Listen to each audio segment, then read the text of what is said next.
주식시장보다 한 발 앞서 실물 경제를 가장 먼저 반영해온 대표적인 선행 지표가 있습니다. 바로 대형 트럭 판매와 주택 판매입니다. 먼저 대형 트럭부터 살펴보면 대형 트럭은 흔히 경제의 혈관에 비유됩니다. 경제 활동이 활발해지면 상품과 원자재를 운송하기 위한 수요가 먼저 늘어나고 반대로 경기가 둔화되면 기업들은 가장 먼저 운송과 설비 확장을 줄이기 때문입니다. 이런 이유로 대형 트럭 판매는 역사적으로 주식시장이나 기업 이익보다 훨씬 앞서 꺾여왔습니다. 실제로 1999년, 2006년, 2019년을 보면 트럭 판매량의 하락 전환은 주식시장의 하락을 평균적으로 약 6개월 앞서 선행했습니다. 다음으로 주택 판매 역시 마찬가지입니다. 주택 구매는 평균적인 소비자가 내리는 가장 큰 재무적 결정입니다. 따라서 소득 전망이나 고용 안정성에 대한 신뢰가 흔들릴 때 가장 먼저 위축되는 영역이기도 합니다. 여기서 회색 구간은 경기 침체가 발생했던 구간을 의미하는데 주택 판매는 대부분의 경우 경기 침체가 발생하기 이전에 선행하면서 하락하는 모습을 보였습니다.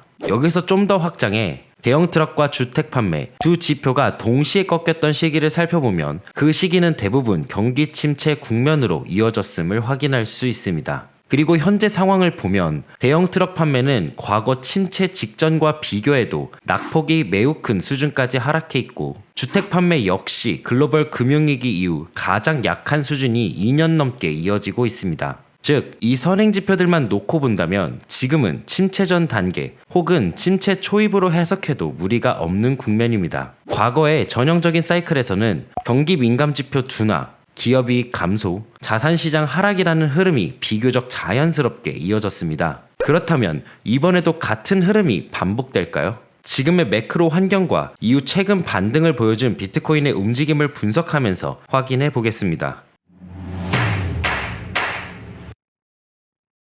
이 차트를 보면 지금 상황을 보다 직관적으로 확인할 수 있습니다. 파랑선은 대형 트럭 판매와 주택 판매를 결합해 만든 경기 민감 지표 모델이고 앞서 말씀드린 선행성에 맞게 시기를 6개월 뒤로 조정한 차트입니다. 그리고 빨간선은 미국의 실질 기업 이익을 보여주는 차트입니다. 보다시피 두 지표 사이에는 매우 강한 상관관계가 존재합니다. 역사적으로 경기 민감 섹터들이 기업 이익을 약 6개월 선행해 예측해 왔다는 의미입니다. 그런데 이번 사이클에서는 이 관계가 더 이상 정상적으로 작동하지 않는 것처럼 보입니다. 선행지표는 2021년 말에 이미 정점을 찍었고 이후로는 계속해서 기업 이익 하락을 시사해 왔습니다. 하지만 실제로는 물가를 감안한 실질 기준에서도 기업 이익이 여전히 사상 최고 수준을 유지하고 있습니다. 그리고 이것이 주식시장이 계속 상승해온 핵심적인 이유입니다. 즉, 경기 민감 지표 둔화, 기업이익 감소, 자산시장 하락이라는 전통적인 연결고리가 이번 사이클에서는 끊어진 상태라고 볼 수 있습니다. 이를 설명하는 중요한 구조적 변수 중 하나가 바로 이미 경제가 금리 하락의 흐름에 들어서 있다는 점입니다. 금리는 실물 경제의 결과라기보다는 미래를 반영하는 정책 변수에 가깝습니다. 중앙은행이 금리 인하를 시작한다는 것은 경기 둔화 가능성을 이미 인식하고 그 충격을 선제적으로 완화하려는 국면으로 이동했다는 의미이기도 합니다. 그리고 여기에 더해 대기업의 우호적인 정책 환경,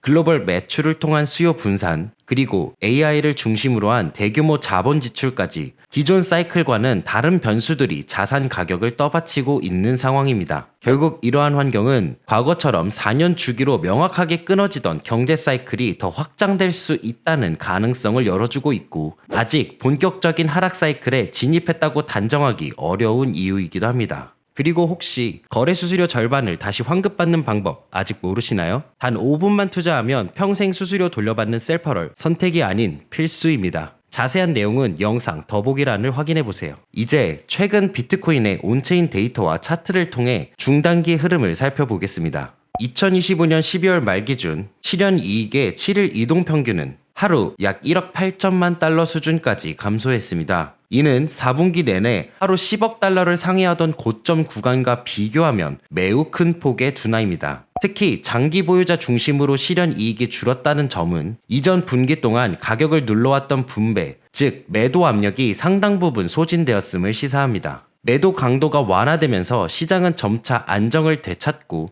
구조를 재정비할 수 있는 환경으로 이동하고 있습니다. 다음으로 현재처럼 상단 매물 부담이 존재하는 구간에서는 단순한 일시적 반등이 아닌 구조적 회복인지 여부를 판단할 기준이 필요합니다. 이때 여전히 중요한 지표가 바로 단기 보유자 평균 매입 단가입니다. 12월에 형성됐던 불안정한 균형은 이 모델의 하단, 즉 마이너스 1 표준 편차 부근에서 만들어졌습니다. 이는 당시 신규 매입자들의 확신이 낮고 하방 민감도가 높았음을 보여줍니다. 최근 반등이 이어지며 가격은 다시 모델의 평균값 방향으로 회복되었고, 이는 약 99,100달러 수준에 해당합니다. 따라서 의미 있는 회복의 첫 번째 기준은 가격이 이 단기 보유자 평균 매입 단가를 평균값 수준으로 안정적으로 회복하고 유지하는지 여부가 될 것입니다. 이는 신규 참여자들의 신뢰가 다시 형성되고 있음을 보여주는 중요한 신호라고 볼 수 있습니다. 다음으로 미국 현물 ETF 자금 흐름을 보면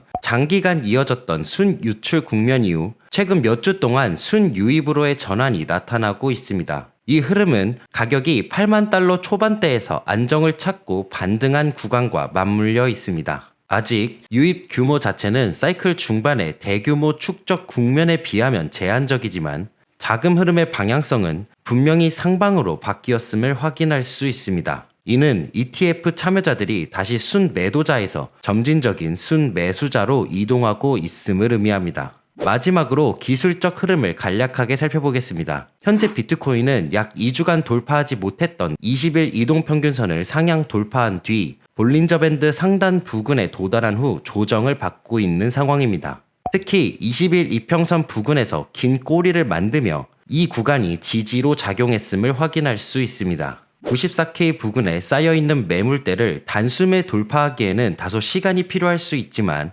오랜 하락 추세선을 마무리하고 저점을 점진적으로 높여가는 흐름은 유지되고 있습니다. 볼린저 밴드가 크게 응축된 상황인 만큼 이 흐름이 이어진다면 상방으로의 변동성 확장 역시 기대해 볼 수 있는 구간으로 보입니다. 최근 좋은 상승 흐름이 나오기는 했지만 여전히 시장은 불안감 속에 놓여 있는 것이 사실입니다.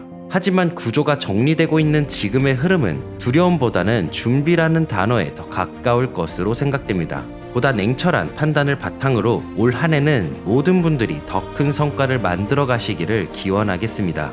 오늘 영상 도움이 되셨다면 구독 또 좋아요 또 부탁드립니다. 감사합니다.